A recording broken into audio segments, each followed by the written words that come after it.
हम इस कॉन्क्लेव को आगे बढ़ाएंगे। हमारे साथ वैष्णव विद्यापीठ विश्वविद्यालय के भी यहाँ पर रिप्रेजेंटेटिव मौजूद है। मैं मंच पर बुलाना चाहूंगी जितेश मालवीय जी को, जो कि director corporate relations and placement के हैं। जोरदार तालियां हो जाए। अब 142 सालों की जो वैष्णव विद्यापीठ विश्वविद्यालय की लेगेसी है, उसका फ्यूचर क्या है, उसका विजन क्या है, उस पर चर्चा होने जा रही है। साथ ही सहयोगी विवेक शुक्ला से भी रिक्वेस्ट करूंगी, आप भी आ जाइए, अपनी चर्चा को आगे बढ़ाइए। जोरदार तालियां हो जाए। सबसे पहले आप पोडियम पर जरूर रखिएगा अपने अचीवमेंट्स को sir. Thank you Anjali, thank you विस्तार न्यूज संपादक महोदय, एडिटर महोदय, आप सबका बहुत बहुत धन्यवाद श्री वैष्णव विद्यापीठ को यहाँ पे आमंत्रित करने के लिए और इस प्लेटफॉर्म पे एक अपने विचारों को व्यक्त करने के लिए धन्यवाद। अब मैं सभी शिक्षाविद एंड कुलगुरुज को भी धन्यवाद करना चाहूँगा, नमस्कार करना चाहूँगा कि आप सब लोग ने भी बहुत पेशेंटली आपने सबको सुना और मुझे भी सुनेंगे। और श्री वैष्णव विद्यापीठ विश्वविद्यालय का यदि हम बोलें तो स्टार्ट हमारे श्री परसोत्तम दास जी पसारी जो चांसलर हैं एंड श्री कमल बुराड़िया जी जो प्रो चांसलर हैं, ये कपड़ा व्यापारी संघ के मेंबर थे। तो 142 साल का जो इतिहास है, 142 इयर्स का जो इतिहास बोला जा रहा है, ये श्री वैष्णव सहायक कपड़ा व्यापारी कमेटी के तहत 1884 में स्टार्ट हुआ। इनका एक ही उद्देश्य था कि समाज का, बच्चों का और समाज के हित में क्या योगदान कर सकते हैं, उसके लिए इन्होंने अपना निरंतर प्रयास किया। सन 1940 में एक वैष्णव सहायक ट्रस्ट की स्थापना हुई और उसके बाद इन्होंने बहुत सारे स्कूल्स, कन्या विद्यालय, बाल विनय मंदिर, अलग अलग एकेडमी स्टार्ट करी। उसके साथ 1995 में वैष्णव इंस्टीट्यूट ऑफ टेक्नोलॉजी का स्टार्ट किया 1995 में। आज 2016 ऑनवर्ड्स श्री वैष्णव विद्यापीठ विश्वविद्यालय यूनिवर्सिटी के रूप में आप सबके सामने इंदौर में प्रस्तुत है। आज यूनिवर्सिटी का विजन सिर्फ शिक्षा नहीं है, तो शिक्षा एंड सिद्धांत और संस्कार भी है। स्टूडेंट्स ओनली फॉर पढ़ाई के लिए हमारे यहाँ नहीं आते हैं। सिर्फ पढ़ाई के साथ में जब तक उनको संस्कार नहीं मिलेंगे, सिद्धांत नहीं मिलेंगे, तब तक वो समाज में आगे नहीं बढ़ सकते हैं। तो हमारा सिर्फ ये एक विचार है, हमारे ट्रस्ट का एक विचार है कि सभी का सहयोग और सभी के लिए, सबकी उन्नति के लिए जो भी आर्थिक मदद हो सकती है वो हम करते हैं।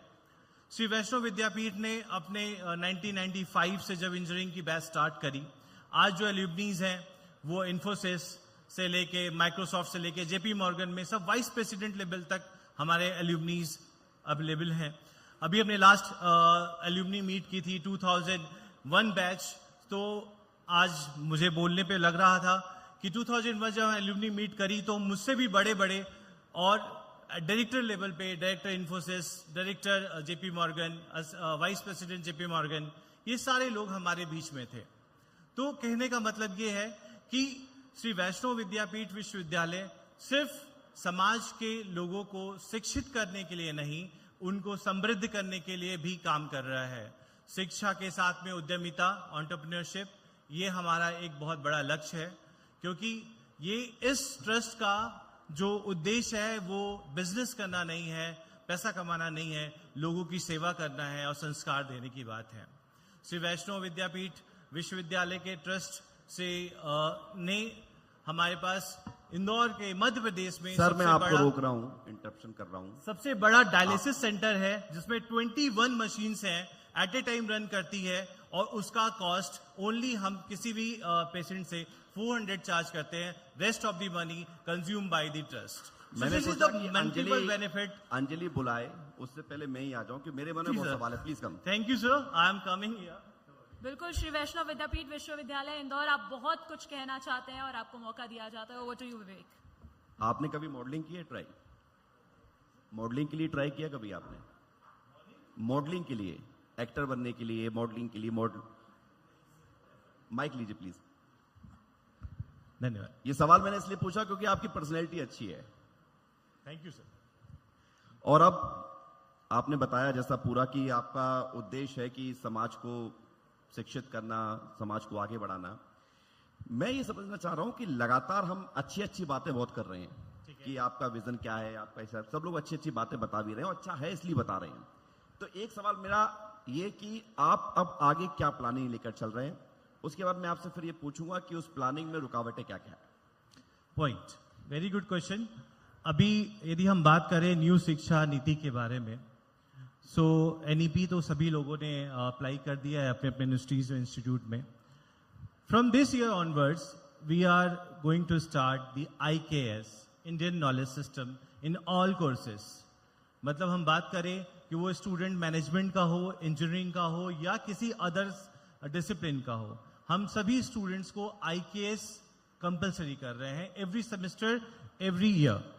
तो IKS में इंडियन नॉलेज सिस्टम, जब तक हमारे समाज में, हमारी सभ्यता की चीजों के बारे में लोगों को पता नहीं चलेगा, हमारे वेदों के बारे में नहीं पता चलेगा, तो IKS के थ्रू हम ये प्रमोट करने की कोशिश कर रहे हैं। इस सेमेस्टर से हमने कंटिन्यू स्टार्ट कर दिया है कि IKS सिस्टम रहे जी। दूसरा पॉइंट है जो आपने बोला कि इस विजन को, इस मिशन को आगे बढ़ाने के लिए हमने आर्टिफिशियल इंटेलिजेंस सभी कोर्सेस में कंपलसरी कर दिया है। बहुत बढ़िया।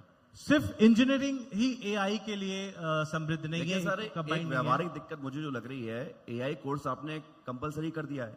AI के जरिए अब तो नोट्स भी बना लेंगे, क्यों भाई? AI के जरिए नोट्स बना सकते हैं अब तो इसको कैसे रोकेंगे?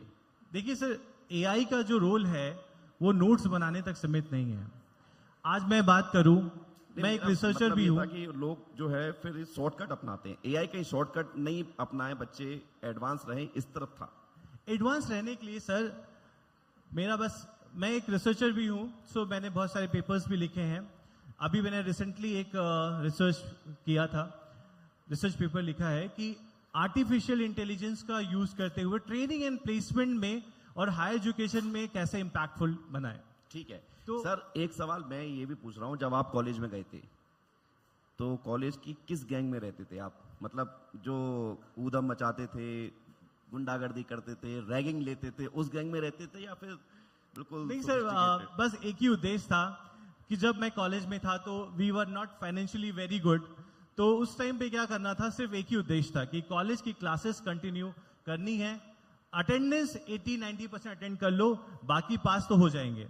तो सर हमारे पास एक ही ऑब्जेक्टिव था। ये जो आप बात कह रहे हैं कि जब आपके पास पैसा था, मैं सीधा आप पर एक आरोप लगाने की कोशिश करने जा रहा हूं कि आप शायद अच्छा प्लेटफॉर्म है तो क्यों सच बोले, झूठ बोल तो नहीं रहे हैं? नहीं, झूठ तो नहीं कह रहे हैं आप कि आप सिर्फ क्लास लेते थे?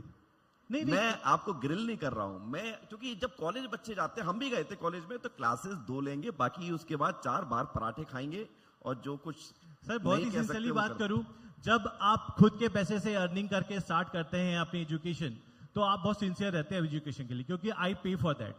यदि मेरा एक दिन है, I am basically bye engineer and I did my MBA from IMS, so what I did my MBA, so my economics teacher told me, तो ये उन्होंने मुझे एक बोला कि यदि आप यहाँ बैठे हो तो आपकी एक कॉस्ट है MBA की फीस के साथ साथ में, यदि आप इंजीनियर हो तो एटलीस्ट 3 लाख का पैकेज तो आपका होता, उस 3 लाख की कॉस्ट अपनी MBA की फीस में जोड़ देना, उसके बाद जो तुम्हें करना हो करना। इतनी सिंसियरिटी के लिए ताली बजा, आप बहुत सिंसियर स्टूडेंट रहे, यानी कि ये तो साफ हो गया। मॉनिटर भी रहे होंगे क्लास में?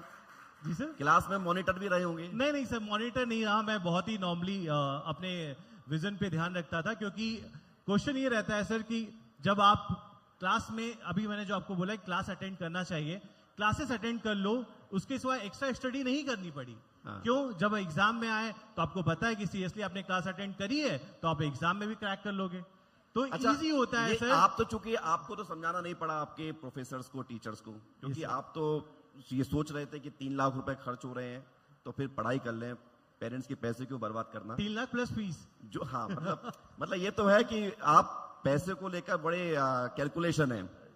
और सर, मैं बनिया हूं सर, तो देखिए आप बनिया है और ये अच्छी बात है कि ये खुलकर कहना।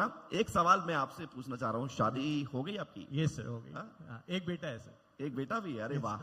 तो आजकल की जनरेशन में हम देख रहे हैं कि पढ़ाई लिखाई के साथ साथ लव लाइफ भी चलती है स्टूडेंट्स की। Yes sir. और आपकी लव लाइफ क्या कॉलेज टाइम की थी या फिर अरेंज मैरिज हुई है? नहीं सर, होती है, सबकी होती है और सबके लाइफ में होना चाहिए। This is a part of life. तो बहुत जरूरी है कि आप जीवन में जब आगे बढ़ते हो तो सारे फेजेस को प्रॉपरली एंजॉय करते हुए आगे बढ़ो। जरूरी है कि आपको एक लर्निंग है, मैं तो ये बोलूं पार्ट ऑफ लाइफ, एक लर्निंग लेसन भी है कि आप जब शादी के बाद एक मैरिड लाइफ को सर्वाइव करते हो तो वो जो Survive हर्डल्स करते हैं?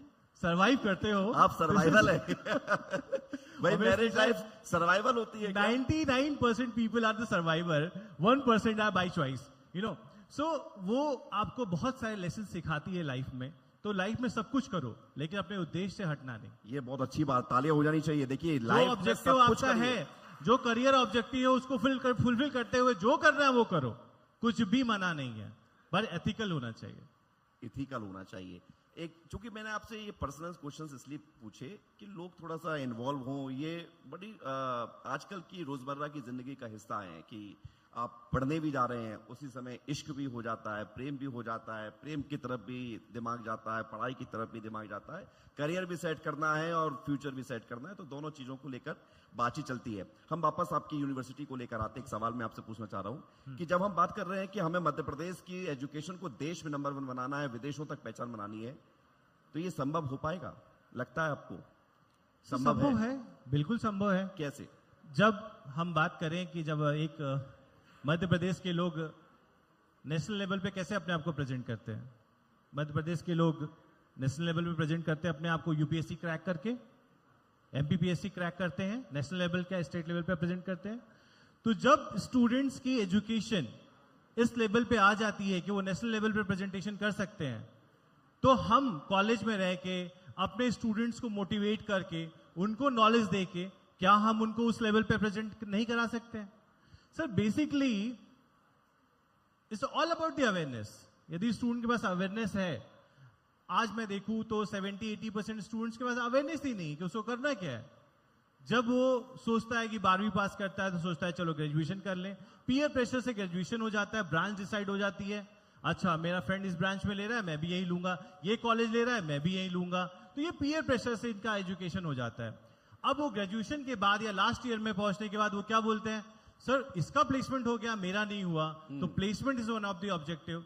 कई बार चलो प्लेसमेंट नहीं होता है। मतलब 3 इडियट का जो डायलॉग है कि काबिल बनो, काबिलियत जग मार कर मिलेगी, आ जाएगी। सर मैं ये बोलूं कि एक रिसर्च में मैंने देखा कि इंडिया स्किल सर्वे नेस्कॉम 2024 में ये डिक्लेयर किया कि 51.25% जनसंख्या ही एम्प्लॉयबल है इंडिया की, और वो फिगर 2025 में आके 54.81 हो गया, तो सिर्फ 3% का इंक्रीमेंट हो रहा है। तो हम 2024 से 25 एक साल में 3% का इंक्रीमेंट कर रहे हैं। क्यों ये 3% 30% में कन्वर्ट क्यों नहीं हो रहा है? हो जाएगा सर, अगर आप चाहेंगे तो हो जाएगा। जितने लोग यहाँ चाहेंगे तो हो जाएगा। यही अवेयरनेस स्टूडेंट्स को आना चाहिए, करके रहेंगे। मैं इसलिए जोर से बोला क्योंकि अब मुझे आपको इजाजत देनी पड़ेगी और सेशन खत्म करना पड़ेगा। बहुत बहुत शुक्रिया, बहुत बहुत धन्यवाद, बहुत अच्छा लगा आपसे बात करके। Thank you sir.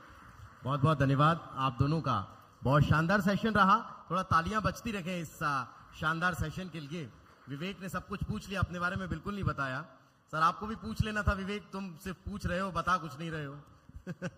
खैर बहुत बहुत शुक्रिया। अब हम नेक्स्ट सेशन की तरफ आगे बढ़ते हैं। बिल्कुल, नेक्स्ट सेशन है सेज यूनिवर्सिटी का, जो कि मध्य प्रदेश की एक प्रतिष्ठित शैक्षणिक औद्योगिक समूह है। सेज यूनिवर्सिटी वाले सिर्फ ताली बजा रहे हैं, बाकी आप सबकी भी एनर्जी होनी चाहिए।